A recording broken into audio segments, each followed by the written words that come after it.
અને આવી જ એક 2-3 વર્ષ પહેલા શરૂઆત કરી હતી અને એમાં આપણને ખૂબ સારી સફળતા મળી અને આપણે એક સારો એવું બિલ્ડિંગ ઊભું કરી શક્યા અને અત્યારે 22-25 વિદ્યાર્થીઓ પરીક્ષાની તૈયારીઓ કરી રહ્યા છે.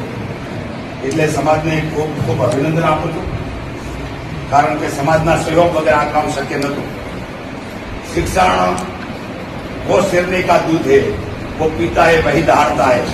એનો જીવતો જાગતો નમૂનો કો કે દાખલો કો આપણો આ પ્રદીપ છે, પ્રદીપ ઉભા. આખા ગુજરાત ફર્સ્ટ આવેલો છે. ખરેખર તાળીઓના ગગડાથી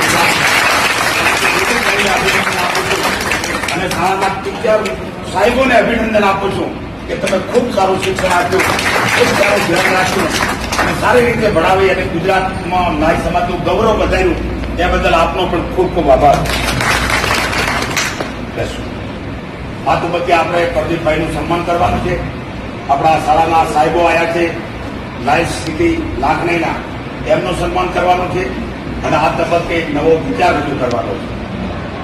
ઘણા બધા છોકરાઓના ફોન આવે છે, આખા ગુજરાતમાંથી આવે છે કે સાહેબ અમારે ગાંધીનગર ખાતે રહી અને આગળનો અભ્યાસ કરવો છે, પણ નાઈ સમાજની હોસ્ટેલ નથી.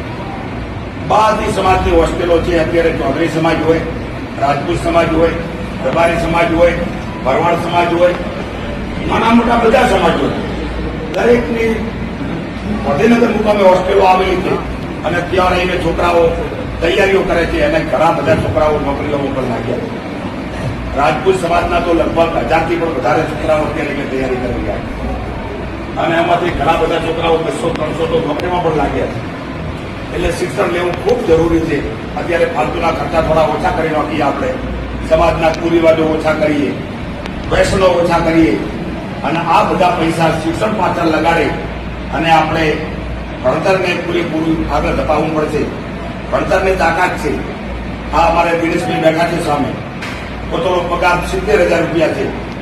પોતાનો ભાઈ ખેતી કરતા હશે, એમનું પોતાના જીવન ધોરણમાં ફરક હશે.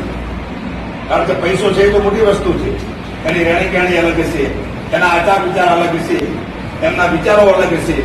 એટલે ભણતર કરવું ખૂબ જરૂરી છે. એના માટે ગાંધીનગર મુકામે અત્યારે આપણે એક મેસેજ મૂકી અને પહેલા નોંધ નોંધીએ છીએ કેટલા બાળકોની સંખ્યા ત્યાં રહેવા માટે થાય છે. જો બાળકોની સંખ્યા થઈ જાય તો પછી તમારા અનુદાનના સહયોગની જરૂર પડશે. અત્યારે તમારી પાસે કોઈ પાસે રૂપિયો લખાવવાનો નથી, રૂપિયો લેવાનો નથી. જો બાળકોની સંખ્યા થઈ જાય ગાંધીનગર મુકામે તો 100% આપણે ત્યાં હોસ્ટેલ આ સત્રથી ચાલુ